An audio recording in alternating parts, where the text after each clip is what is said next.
ओम शांति। आपको पता है, आप जब भी कोई भिखारी आपके दरवाजे पर आता है तो उसको कभी कभी बहुत गलत शब्दों का प्रयोग करके अपने दरवाजे से भगा देते हैं। ये शब्द जो आप किसी के साथ प्रयोग करते हैं, वो शब्द आपके जीवन पर क्या प्रभाव डाल सकते हैं, आइए हम आज इसके बारे में जानते हैं। क्योंकि कर्म और कर्मों का प्रभाव हमारा पीछा करता आता है, ये हम सभी जानते हैं।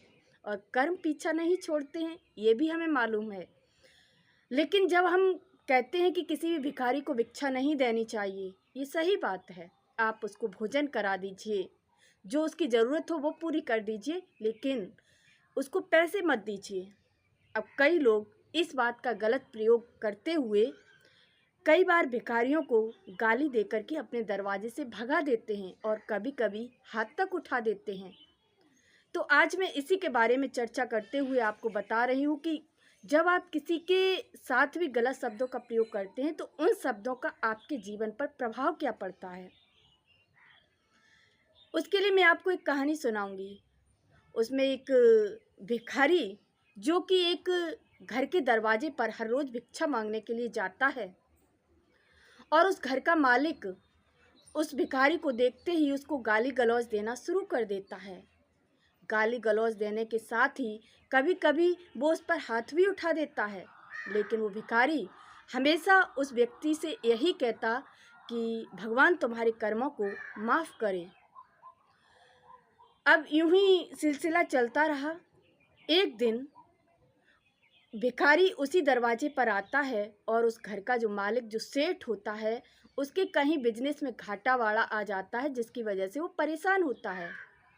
और उसी परेशानी के दौर में वो भिखारी जब भिक्षा मांगता है तो वो भिक्षा देने की बजाय वो सेठ उस भिखारी के पत्थर पड़ा होता है वो उठा करके उसके सिर में दे मारता है। इसके बावजूद भी वो भिखारी उस सेठ से कहता है कि भगवान तुम्हारे कर्मों को माफ़ करे, तुम्हारे पापों को माफ़ करे, और ये कहते हुए वो चल देता है वहाँ से।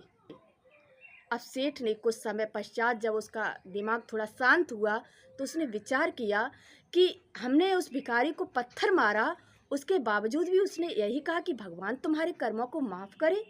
इसका सीक्रेट क्या है, रहस्य क्या है, ये जानने के लिए तुरंत ही वो सेठ उस भिखारी का पीछा करने लगता है।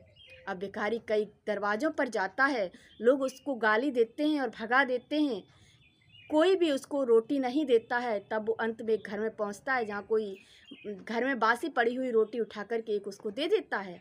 अब वो रोटी लेकर के वो व्यक्ति अपने झोपड़ी में पहुंचता है। अब वो सेठ उसका पीछा कर रहा है। और जैसे ही वो अपनी झोपड़ी में पहुंचता है तो वहाँ उसकी पत्नी एक चारपाई पर लेटी हुई है, जो कि बहुत बुजुर्ग है, बीमार भी है। अब जैसे ही वो भिखारी पहुंचता है तो वो पत्नी उसके कटोरे में देखते हुए कहती है कि आज भी कुछ नहीं मिला। उसने कहा मिला, एक आध रोटी बासी पड़ी हुई मिली है, वो खा लो। तो वो पत्नी कहती है चलो कोई बात नहीं। तो वो सेठ कहता है कि बात क्या, तुमने मेरा सिर देखा है? तो वो कहती है कैसे फूटा? तो कहा कि तुम याद करो वो घटना जब हम बहुत रईस हुआ करते थे, बहुत पैसे वाले हुआ करते थे, और हमारे दरवाजे पर एक भिखारी भीख मांगने के लिए आया था, उसमें वो अंधा व्यक्ति था। तो वो पत्नी कहती है हाँ बस करो, याद आ गया। तो फिर वो आगे से भिखारी कहता है कि क्या याद आया? तो उसने कहा याद आया कि जब वो अंधा व्यक्ति हमारे दरवाजे पर भीख मांगने के लिए आता था तो हम उसे गाली गलौज देकर के भगा देते थे।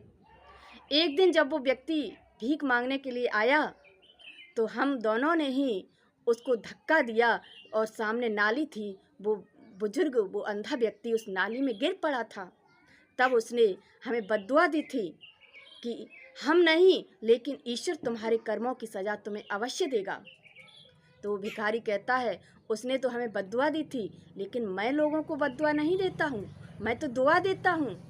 मैं तो यही कहता हूँ कि भगवान तुम्हारे कर्मों को माफ़ करे, क्योंकि मुझे पता है कि मैंने एक गलती की थी भिखारी को दरवाजे से भगा कर के, कि मैं खुद भिखारी बन गया और इस हालत से जूझ रहा हूँ।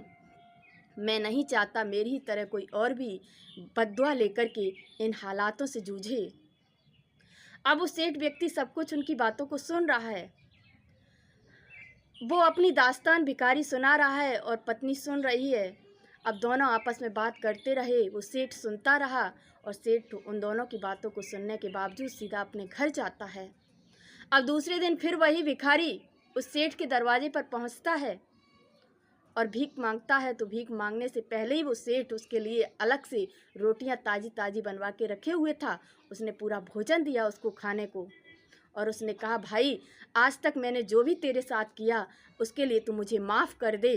तो उसने कहा, मैं तो कुछ हूँ ही नहीं माफ़ करने वाला, वो तो कर्म हैं, वही सज़ा देते हैं और वही माफ़ करते हैं।